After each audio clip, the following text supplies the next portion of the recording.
Every TV show, movie, and piece of content with a story is made up of sequences of shots that together help tell the story. Today, we're going to talk about filming sequences and the method that I use to film most of my sequences.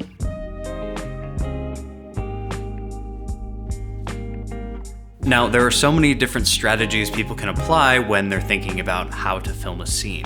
For example, a lot of narrative projects will use a master shot, coverage, insert model, where they get their master shot or their main shot for the scene first. That could cover the entire scene.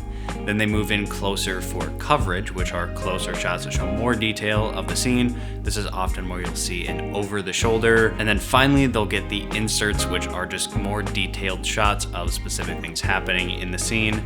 An actual fun fact about this that I found out while working on a project was you often don't film the inserts on the same day you film the rest of the scene. Usually you'll come back after filming is done for that episode or season or whatever and actually go get those insert shots with a much smaller crew, and you'll have an insert day. Another method people use is the wide shot, medium shot, close-up shot, and this feels kind of faulty to me just because you don't get that much variety. You get a wider version, a medium version, a closed version. You can use those cut together, but that's only 3 shots, and 3 shots on screen can happen within less than 3 seconds, and so it doesn't feel like you've got that much coverage.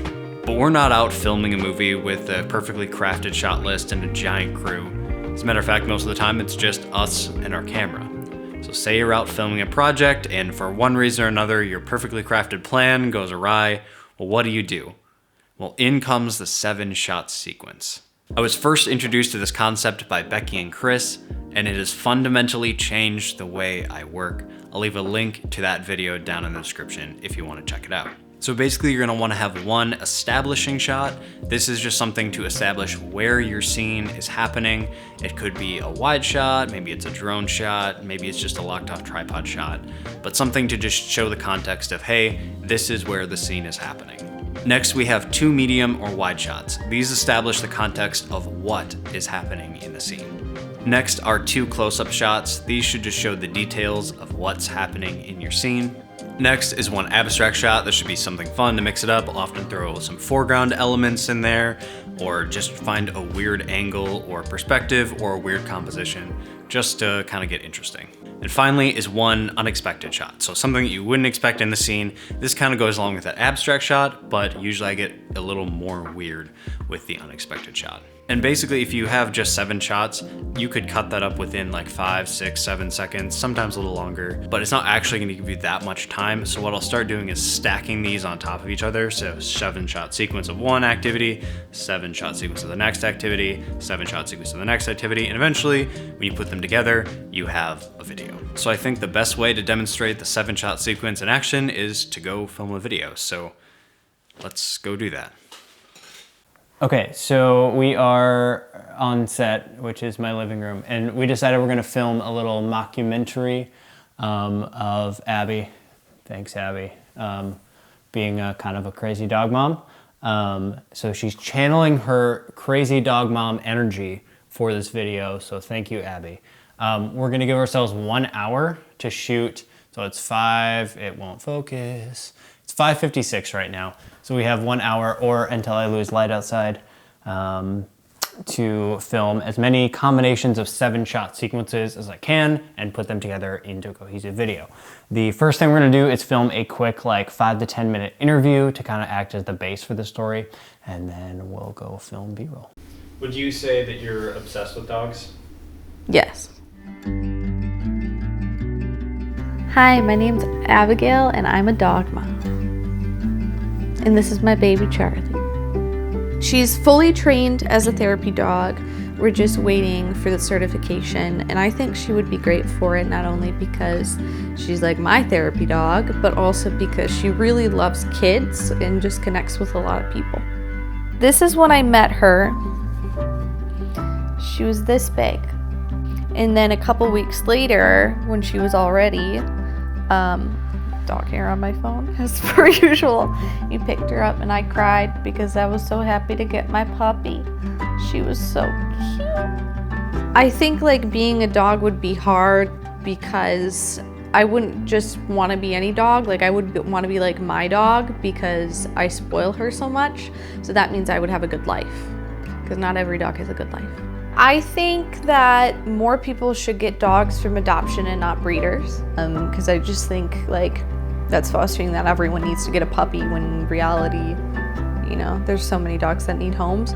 If your dog's acting up, a lot of it is because you're not listening to your dog and because you're not giving them what they need or exercising them. Do you think you spoil your dog too much? No, I do not spoil my dog too much. She could be more spoiled. That is my goal in life. So we ended up filming for an hour. The first 12 minutes were an interview and the rest of the time was B-roll. As soon as I was about to start filming on my cinema camera, I realized that I was going to lose light way too fast without having to crank my ISO and totally ruin the image. And so I realized I was stuck filming on the A7 III with autofocus and without a proper rig on it or anything. So that was one of the downsides, but we made it work.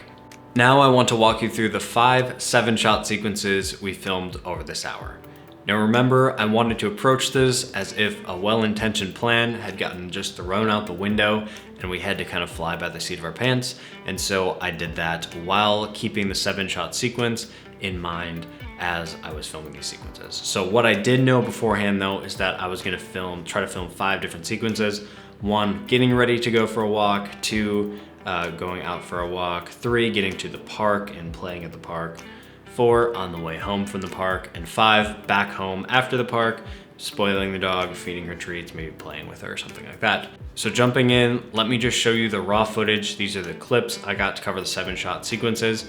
Now we only ended up using about 3.5 of these sequences in the final edit, but it's always good to overshoot a little bit, and so you have some options in the edit. Okay, so for our getting ready scene here, we've got our establishing shot. Establishing shot doesn't necessarily need to be a huge wide shot or something like that. It can just be a shot that just establishes the context of what's going on generally in the scene, where it's happening. Okay, here's our medium wide, what's happening. I just had Abby go in and out of the door a few times with Charlie. Close up of our main character, look at her. Again, in and out of the door, I just got a close-up version this time. Nice. I was trying to be creative, but autofocus was being autofocus.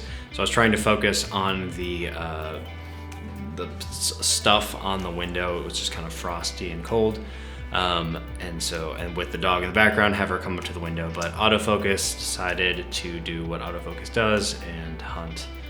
And so I didn't use that shot. Next section here, we have our establishing shot of walking to the park.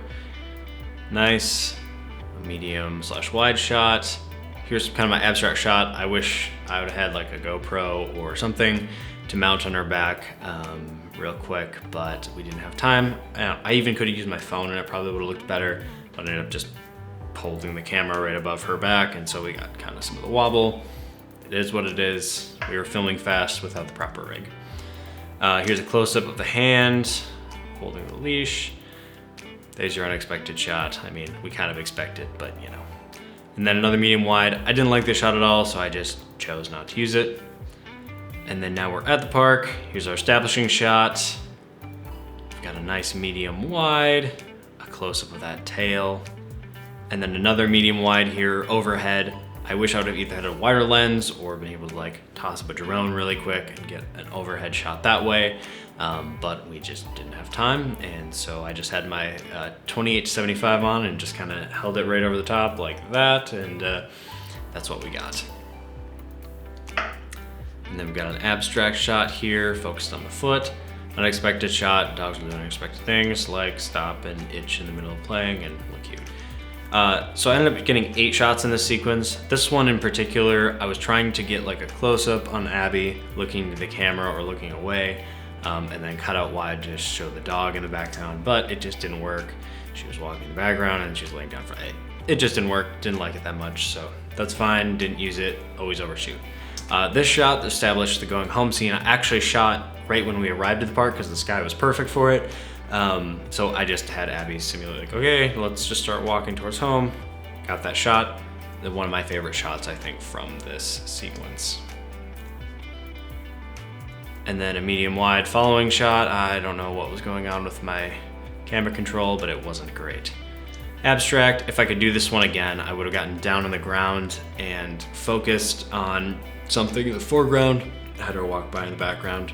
We're running out of time, we're running out of light, and so it was what it was, and it didn't end up using that one either. We had a stick break on the way home, so that was important, and then a close-up of them arriving home. I don't know if this is really unexpected at all. It was just happened to be a tree and happened to be on the way home, and I pointed a camera at it for just 2 seconds and it didn't turn out.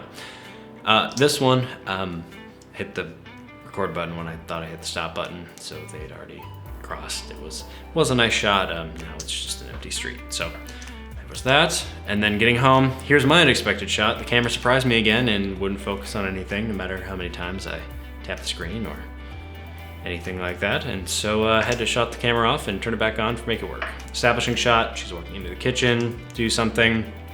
Abstract shot, she's going to get something out of the cabinet with the dog behind her. It's the treats, spoiler alert. If I were to do this again, I'd probably move that plant that's in the foreground out a little more and gotten closer to the plant, focusing on the plant, and let her walk in the background. Close up on the treats, that's important. Here's what's going on, the real deal. Oh, look at that, treats. Another medium/wide shot, excuse the lens case in the foreground, and then a close-up of petting the dog. I feel like that this was a pretty accurate representation of flying into a situation, worst case scenario, your plan goes out the window. For me, it was having to shoot on the camera I didn't want to shoot in, that wasn't properly rigged. I had to use autofocus. So all sorts of things weren't ideal in this case, which was the whole point. Set up a scenario that wasn't ideal because often that's the scenario we find ourselves in on set. I hope this method is as helpful to you as it has been to me. Once again, it has fundamentally changed the way I approach filming a sequence or a scene. So thank you, Becki and Chris, for introducing me to such a powerful filmmaking tool. And thank you so much for watching.